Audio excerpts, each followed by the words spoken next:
Hello everybody, Sunday Adelaja here. I'm back to you today on my charge to Nigeria and Nigerians. Today's topic is, Mr. President,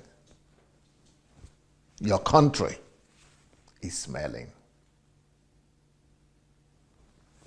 Nigeria, unfortunately, is a very, very toxic country, not just politically and socially, but even in the natural physical sense.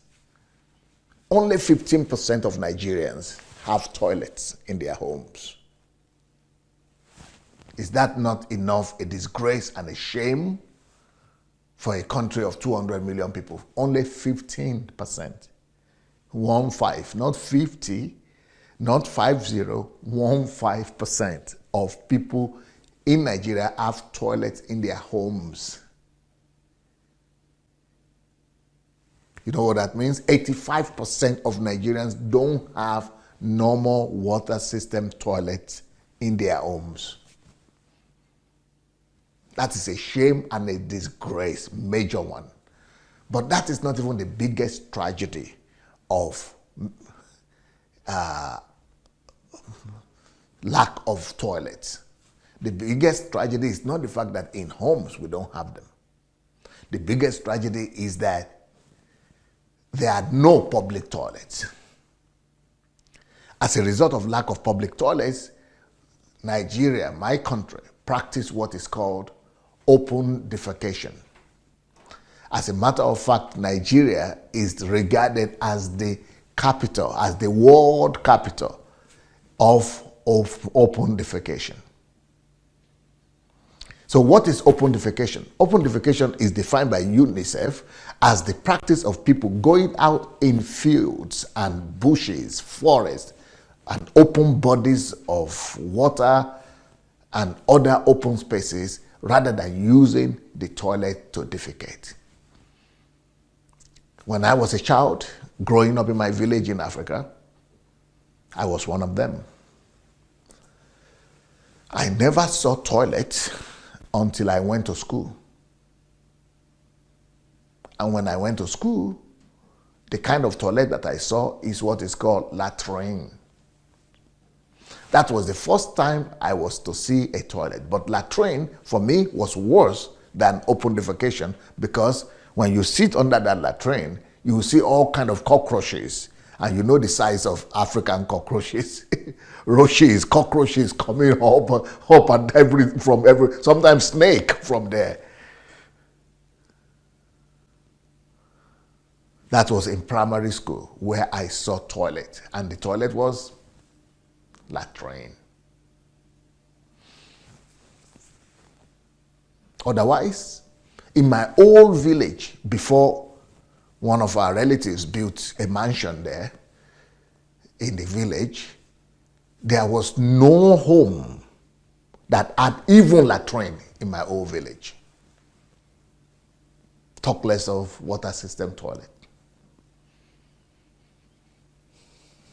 People people live in my kind of village.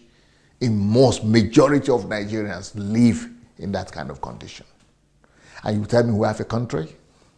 What a joke. You tell me we have a government?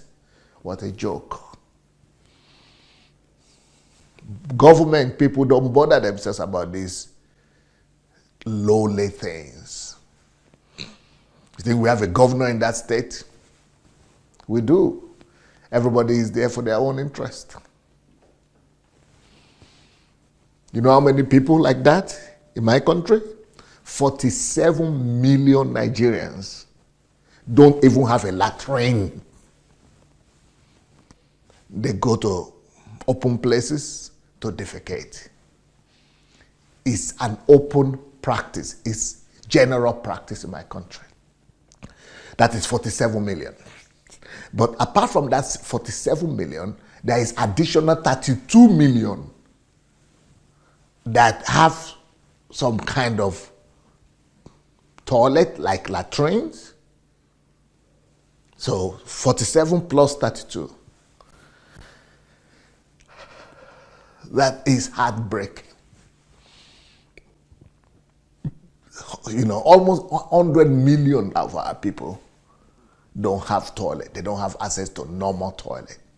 So 32 million Nigerians are using unimproved toilets.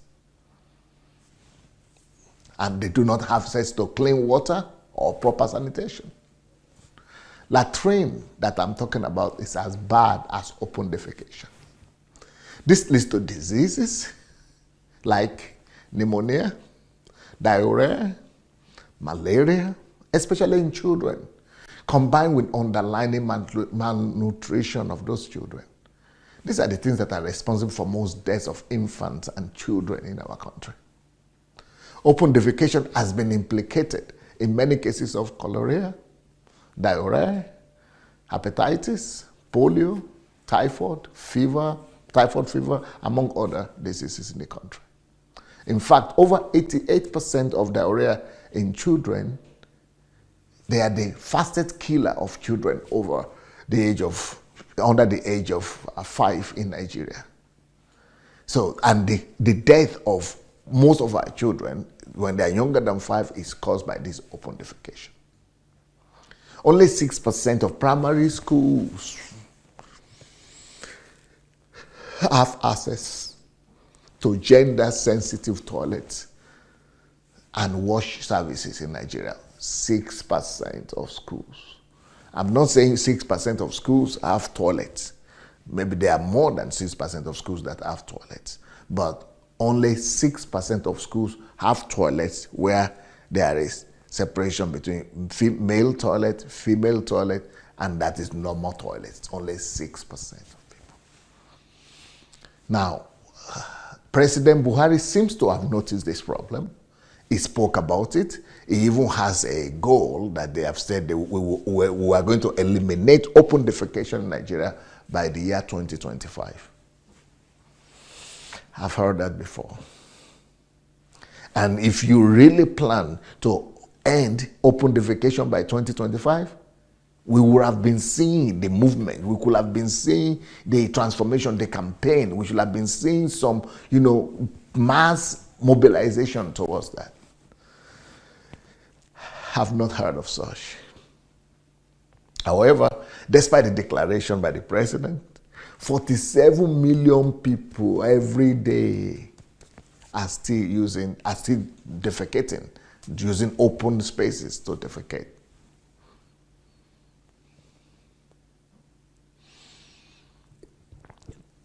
So, what is that? What does that bring us to? Almost 100 million people are using places that are not, that are liable to diseases and things open, to our citizens. So poverty, people could say poverty is the reason, but this kind of lifestyle will also increase poverty.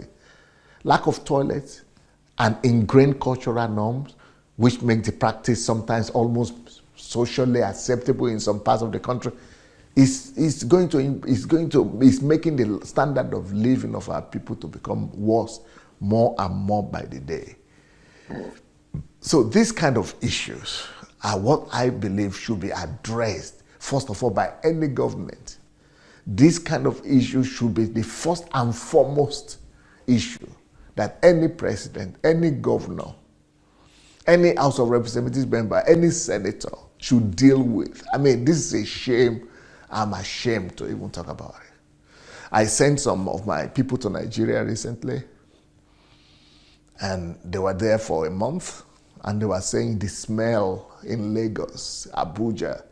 I said, in Lagos, Abuja, you are complaining of smell?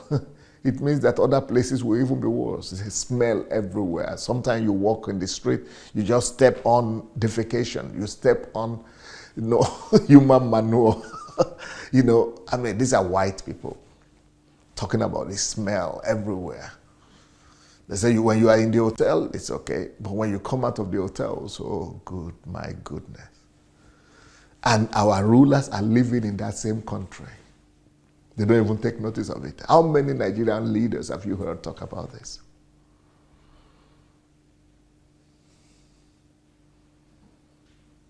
We need an awakening, guys. We need mental revolution, revolution of values, and revolution of conscience for the love of God, church, and nation.